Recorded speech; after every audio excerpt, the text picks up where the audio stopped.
Shalom, saudaraku yang terkasih di dalam Tuhan. Apa kabar Anda hari ini? Harap anugerah Tuhan senantiasa menyertai kehidupan kita sekalian.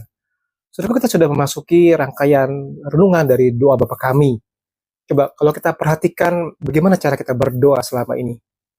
Bukankah seringkali kita berdoa hanya berpusat pada diri sendiri saja. Tuhan berkatilah aku, Tuhan lindungilah keluargaku, Tuhan sembuhkanlah penyakitku. Kemudian kita menutup dengan kata amin. Itu saja. Bukan hal yang salah.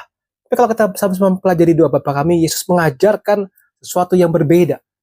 Doa yang diajarkan memulai dengan memanggil Bapa, kemudian memberikan segala hal kehormatan kepada Tuhan, nama, kerajaan, kehendak, semua tentang Allah. Baru tentang roti, pengampunan, dan perlindungan tentang kita. Di akhir doa, ada doksologi yang sangat indah sekali, yang akan sama-sama kita renungkan pada hari ini.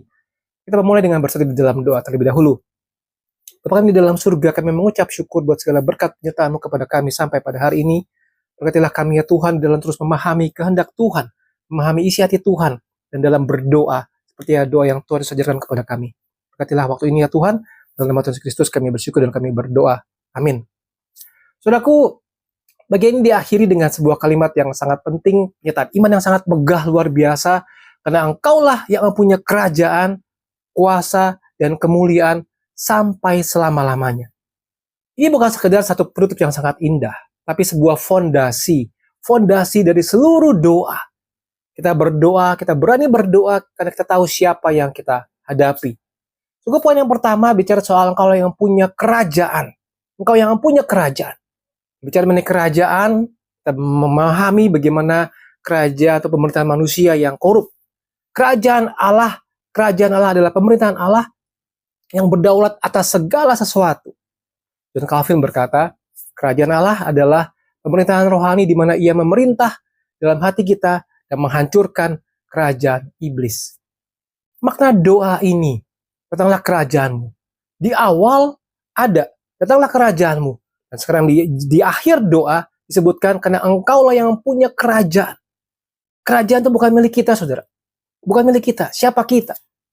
Kerajaan juga bukan milik setan, tapi milik Allah selama-lamanya. Saudaraku, hidup di bawah kerajaan Allah berarti kita menundukkan seluruh aspek hidup kita, pekerjaan kita, keluarga kita, keuangan kita, hobi kita, politik kita. Semua hal itu di bawah pemerintahan Kristus. Soli Deo Gloria, kemuliaan hanya bagi Allah. Mari kita sama-sama coba bandingkan bagaimana dengan kerajaan manusia. Kerajaan manusia itu korupsi, bukan? Pejabat yang jahat, yang zalim. Sementara kerajaan Allah adalah pemerintahan yang adil dan benar. Kerajaan manusia sifatnya berkuasa sementara, akan berakhir. Kerajaan Allah kekal dan tidak tergoyahkan. Kerajaan manusia itu seringkali dibangun di atas keserakahan dan penindasan. Kerajaan Allah dibangun di atas keadilan dan kasih. Doksologi ini mengingatkan bahwa kerajaan manusia manapun, sekorup apapun, tidak akan kekal. Kerajaan Allah yang tetap. Kerajaan manusia, sementara dan korup, kerajaan Allah kekal dan adil. Poin yang kedua, kalau yang punya kuasa, kita bisa membandingkan dengan kuasa yang manusia miliki yang sering disalahgunakan. Kata kuasa ini dalam bahasa Yunani, dunamis, kekuatan, kuasa, kemampuan. Maknanya adalah gini, Allah tidak hanya berdaulat secara teoritis, tapi ia memiliki kekuatan dan kuasa untuk mewujudkan kehendaknya. Ya bukan raja yang tidak berdaya.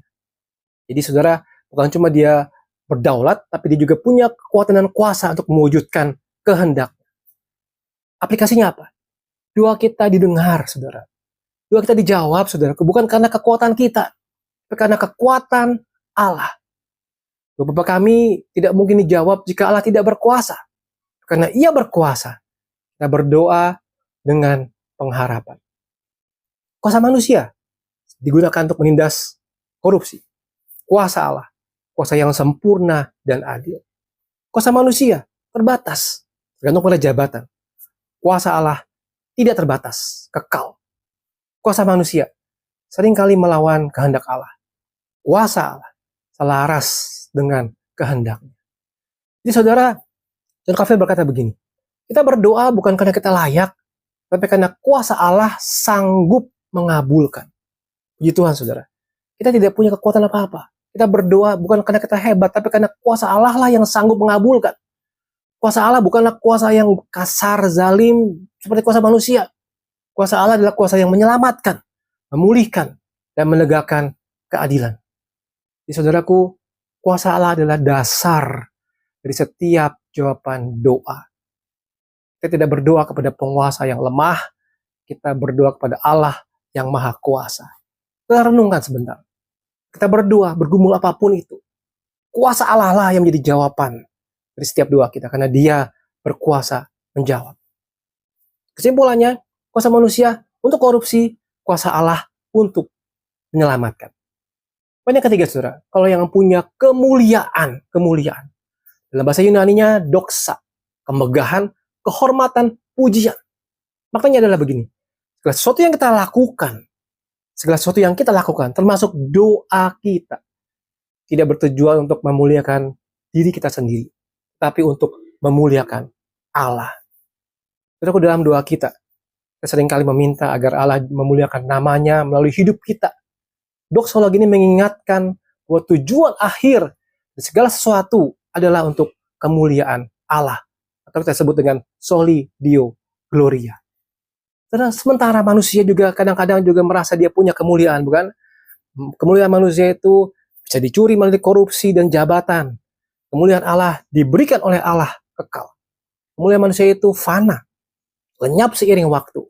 Kemuliaan Allah itu kekal, tidak berubah. Kemuliaan manusia itu mencari pujian dari manusia. Kemuliaan Allah menerima pujian dari seluruh ciptaan. Saudaraku, Roma 11 ayat 36. Saya bacakan. Segala sesuatu adalah dari Dia dan oleh Dia dan kepada Dia. Bagi Dialah kemuliaan sampai selama-lamanya. Saudaraku, di dalam renungan His Pater Ministry, di renungan-renungan yang pertama, 4-5 tahun yang lalu, saya membahas Roma 11 ayat 36. Saya bisa mencari lagi dalam channel YouTube ini, renungan serial tentang segala sesuatu adalah dari Dia dan oleh Dia dan kepada Dia. Bagi Dialah kemuliaan sampai selama-lamanya. Di kemuliaan Allah adalah tujuan akhir dari segala sesuatu. Doa kita tidak berakhir pada kebutuhan kita, tetapi pada kemuliaan Allah. Kemuliaan manusia itu fana, kemuliaan Allah itu kekal. Dan bagian terakhir daripada doksologi adalah berkata, sampai selama-lamanya. Kerajaan, kekuatan atau kekuasaan, dan kemuliaan Allah tidak berakhir. Jadi manusia bisa naik turun, kerajaan dunia bisa bangkit dan runtuh, tetapi kerajaan Allah itu kekal sampai selama-lamanya. Jadi saudara, kita berdoa bukan hanya untuk hari ini, saudara. Kita berdoa dengan perspektif kekekalan. Bapa kami adalah doa yang menghubungkan bumi dengan sorga. Saudara, luar biasa kita memahami bagaimana makna doksologi di dalam doa ini. Secara penjelasan langkah-langkah praktisnya, saudara. Doa adalah sebuah segitiga, bukan garis lurus. Apa maksudnya? Banyak orang berpikir doa adalah saya meminta, Allah memberi. Seperti garis lurus. Tapi doa yang benar adalah saya memuji Allah, saya meminta kepada Allah, dan saya kembali memuji Allah. Saya memuji Allah, saya meminta, dan saya kembali memuji Allah. Jadi jangan buru-buru tutup doa kita, saudara. Sisihkan waktu, siapkan waktu untuk memuji Allah di akhir doa kita. Saudara, poin yang kedua, hidup kita adalah doksologi yang hidup. Doksologi bukan hanya kata-kata akhir dalam sebuah doa atau ibadah. Kita seringkali ibadah tutup dengan doksologi, bukan? Bukan hanya itu saja, tetapi seluruh hidup kita harus menjadi kemuliaan bagi Allah. Setiap kali Anda berhasil mengampuni, menolong, bertahan dalam pencobaan, itu adalah doksologi hidup kita bagi kemuliaan Allah. Dan doksologi doa ini mengajarkan perspektif kekekalan. Mari kita keluar dari kesibukan, kekhawatiran jangka pendek. Misalnya ketika ada cemas tentang segala sesuatu, ucapkan doksologi ini secara perlahan. Nah, Engkaulah kerajaan, kekuasaan, dan kemuliaan. Dan biarkan itu mengingatkan Anda bahwa Allah lebih besar dari masalah Anda. Untuk menutup doksologi ini, saya mengajak kita merenungkan 3 hal ini sebagai ringkasan kita. Ringkasan pertama adalah, ingatlah bahwa kerajaan Allah itu kekal. Jangan takut pada manusia, kerajaan manusia yang korup. Kita lihat bagaimana pemerintah Indonesia saat ini, perlu kita doakan dan tangisi. Bersifat sementara saja, tapi kerajaan Allah itu kekal adanya. Dan yang kedua, kuasa Allah itu sempurna. Jangan bergantung, berserah pada kuasa manusia yang fana. Kuasa Allah sempurna.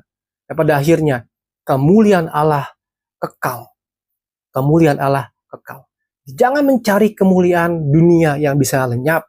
Carilah kemuliaan Allah dalam hidupmu, dalam pekerjaanmu, dalam keluargamu.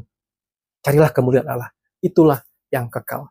Akhirnya segala kemuliaan hanya kembali kepada Allah Tunggal. Mari kita berdoa. Bapa dalam surga, dan mengucap syukur kami boleh diajarkan berdoa sebagaimana Tuhan Yesus mengajarkan pada para murid-muridnya, itu doa Bapa kami. Itu banyak aspek yang terus harus kami renungkan dan kami harus koreksi hidup kami. Berkatilah kami ya Tuhan dalam setiap pergumulan hidup kami, makin memahami isi hati Tuhan, memahami doa yang benar, dan pada akhirnya mengembalikan segala kemuliaan kepada Allah Tritunggal. Terima kasih Bapa di surga, dengarkanlah doa dan permohonan kami. Dalam nama Tuhan Kristus kami bersyukur dan kami berdoa. Amin. Tuhan menolong kita sekalian. Soli Deo Gloria. Amin.